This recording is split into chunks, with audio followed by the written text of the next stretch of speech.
Auto ఓడి కడుపు మండితే ఏం జరిగిద్దో మీకు తెలుసు. అది ర్యాపిడ్తో మీరు ఒప్పందం చేసుకుంటానికి ఎన్ని సూట్ కేసులు తీసుకున్నారు? ఫ్రీ బస్ పెడతామంటున్నారు. ఫ్రీ బస్ పెట్టడం వల్ల ఆటో కార్మికులు ఎంతో నష్టపోయే అవకాశం ఉంది. ఓలా ర్యాపిడో తీసుకొచ్చి ఆటో డ్రైవర్లను నడ్డి విరుస్తుంది. కార్మికులు మండితే ఏం జరిగిందో తెలిసింది కదా. ఆయన అప్పుడు డీటీసీగానే ఉన్నాడు కాకినాడలో. కానీ ఈ రోజు వచ్చి మేము రోడ్డు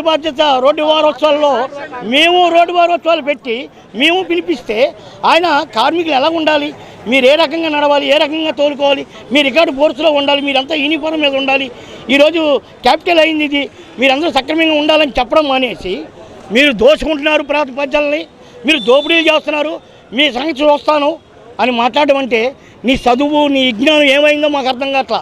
ఇది సరైనది కాదు. మేము నిన్ను పిలిచాం రోడ్డు వారోత్సవాలకు, మీకు ఎవరు రాకపోతే ఇఫ్ట్ ఎప్పుడు పాల్గొంటుంది. పోయినసారి పురీంద్ర బాబు గారు ఉన్నా సరే ఆయన సక్రమంగా నడిపాడు. ఈరోజు ఈయన ఆ పరిస్థితులు లేడు. ఇప్పటికైనా ఆర్టీఓ అధికారులు ఏదైతే దోపిడీ ఉందో అది మానుకోవాలా. ఇది కరెక్ట్ కాదు. అందరికీ తెలుసు. పవన్ కళ్యాణ్ గారు కూడా గుర్తుంచుకోవాలా. ఎర్ర టవల్ వేసుకొని మెడలో తిప్పితే కాదు, కుర్రోళ్ళు మోసం చేయడం కాదు. యూత్ను మోసం చేశారు. నువ్వు చేస్తానన్నావు, చెయ్యరా. ఈరోజు ఈ బళ్ళు ఎక్కడ తిరగాలి ఇది మీరు మాట్లాడుకోవాలా. ఇది ఇక్కడ విజయవాడలోనే తిరగని పక్షంలో సావులకైనా సిద్ధపడతారు. హెచ్చరిక. లేదా ఇంకా రాష్ట్ర వ్యాప్తంగా మొత్తం అన్ని ప్రజా సంఘాలు ట్రేడ్ యూనియన్లు కలిసి కూడా మేము ఫైట్ చేస్తామని. అసలు ఓలా ఊబర్ యాప్లను రద్దు చేస్తామని గవర్నమెంట్ ఓఎన్డీసీ యాప్ను తీసుకొస్తామని చెప్పి మాకు 3 మీటింగులు నిర్వహించి ర్యాపిడ్తో మీరు ఒప్పందం చేసుకుంటానికి ఎన్ని సూట్ కేసులు తీసుకున్నారు? మేము గట్టిగా ప్రశ్నిస్తున్నాము. మీరు కార్పొరేట్ శక్తికి అనుకూలమా, ఆటో డ్రైవర్లకి అనుకూలమా? ఆటో డ్రైవర్లకు అనుకూలమైనప్పుడు ఓలా ఊబర్ ర్యాపిడోలను తక్షణమే రద్దు చేయండి. 21వ నెంబర్ జీవోని రద్దు చేయండి. మీరు గవర్నమెంట్ నుంచి ఒక యాప్ తీసుకొచ్చి ఇవ్వండి. దీనికి తక్షణమే యుద్ధ ప్రాతిపదికన ప్రకటించండి. ఏదైతే సూపర్ 6 హామీల్లో 15,000 రూపాయలు ప్రతి డ్రైవర్కి ఇస్తా అన్నాడు. మరి సంవత్సరం అయిపోయింది, ఎందుకు ఇవ్వట్లేదు? మా పిల్లలకి అమ్మఒడి ఇవ్వాలి, ఎందుకు ఇవ్వలేదు? ఫీజు రిమోర్మెంట్లు, కాలేజీల్లో ఫీజులు కట్టమంటే పుస్తలు అమ్ముకొని కట్టాల్సి వస్తుంది. ఇదంతా కూడా మీ ప్రభుత్వం తప్పు కాదా? మీ సూపర్ 6లు అమలు చేసే ముందు మీకు డబ్బులు ఉన్నాయా లేదా అనేది ఎందుకు తెలియదు? ఎవరిని నమ్మిస్తారు, ఎవరిని ముంచుతారు? ఇది గట్టిగా ఆటో డ్రైవర్లందరి తరఫున ప్రశ్నిస్తున్నాం. ఆటో రంగం అనేది ఒక ఇల్లు లాంటిది. ఆ ఇల్లులోని 4 ఫిల్లర్లోని 3 ఫిల్లర్లు గవర్నమెంట్ నడ్డీరు చేస్తుంటే ఒక ఫిల్లర్ వచ్చేసరికల్లా ఓలా, ర్యాపిడో, ఊబర్ ఇవి ఏం చేస్తున్నాయి అని అంటే ఇది గవర్నమెంట్కి సంబంధం లేదు. కానీ అలాగని చెప్పేసి ఇదేదో అప్పుల్లో యాప్ తీసుకొచ్చినప్పుడు గవర్నమెంట్ కళ్ళు మూసుకొని ఊరుకుని ఇప్పుడు ఈ ఓలా ర్యాపిడో తీసుకొచ్చి ఆటో డ్రైవర్లను నడ్డి విరుస్తుంది. అంటే ఆటో డ్రైవర్లే కాదు, అటు కస్టమర్లకి లేదు, ఇటు కష్టపడేవాడికి లేదు. అంటే కస్టమర్కి ఏమో ఎక్కినందుకు ఆయనకి సాటిస్ఫై లేదు, డ్రైవర్కి సాటిస్ఫై లేదు.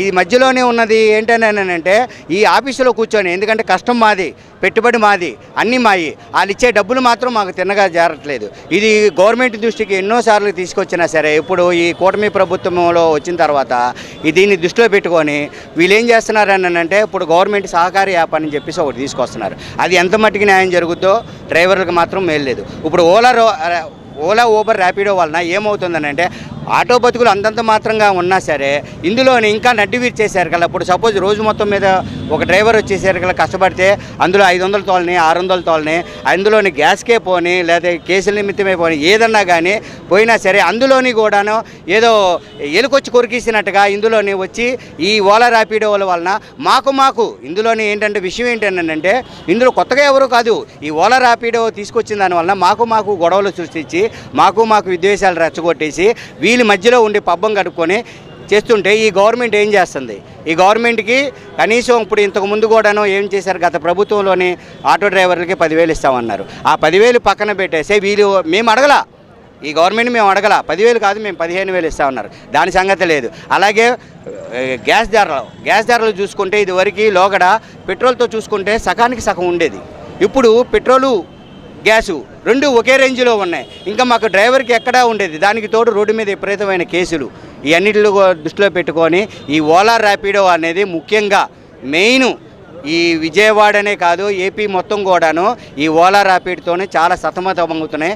కాబట్టి ఈ ఓలా ర్యాపిడోలని బంద్ చేసి వాళ్ళని కఠినమైన నిర్ణయాలు తీసుకొని ఇక్కడ విజయవాడే కాదు ఏపీలోని వీళ్ళని పారదోలాలని చెప్పేసి మేము ఆటో డ్రైవర్లుగా మేము కోరుకుంటున్నాం.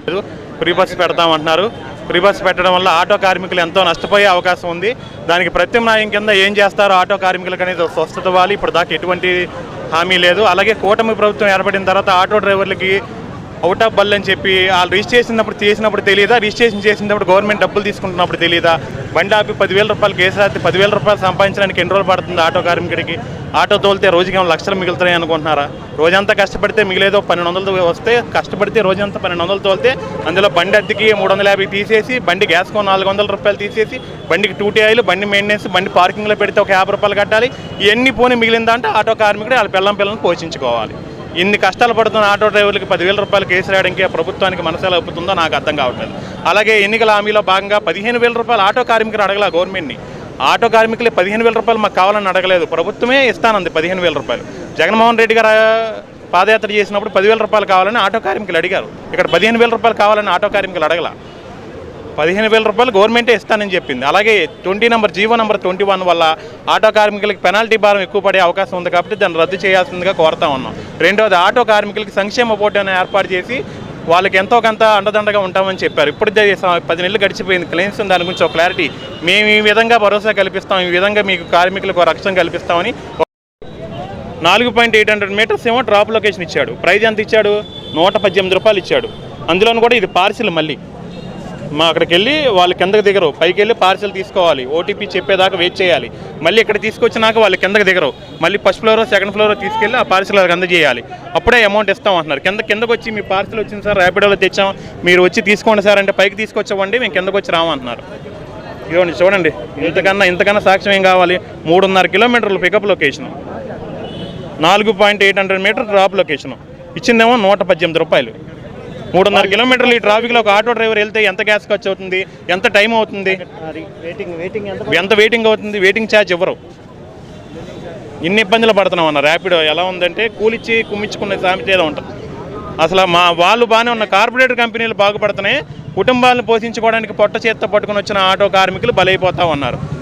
వేరే ప్రత్యామ్నాయం లేక ఇప్పుడు అందరూ ర్యాపిడో తోలడం మొదలుపెట్టారు అనుకో, ఒకరిని చూసి ఒకరు మేము కూడా ర్యాపిడో తోలి సంపాదించుకోవాలనుకుంటున్నారు. కానీ దానివల్ల ఎంత నష్టపోతున్నాం అనేది ఆలోచించట్లేదు. ఆటో కార్మికులు కూడా అర్థం చేసుకోవాల్సిన అవసరం ఎంతైనా ఉంది. ఇది ఒకసారి గమనించండి. 3.5 కిలోమీటర్లు ఈ ట్రాఫిక్లో పికప్ లొకేషన్ అంటే అసలు ఎంత కష్టం, అది ఎంత గ్యాస్ ఖర్చు అవుతుంది, ఎంత టైం అవుతుంది, ఎంత మిగులుతుంది అనుకుంటున్నారు అసలు ఆటో కార్మికుడికి?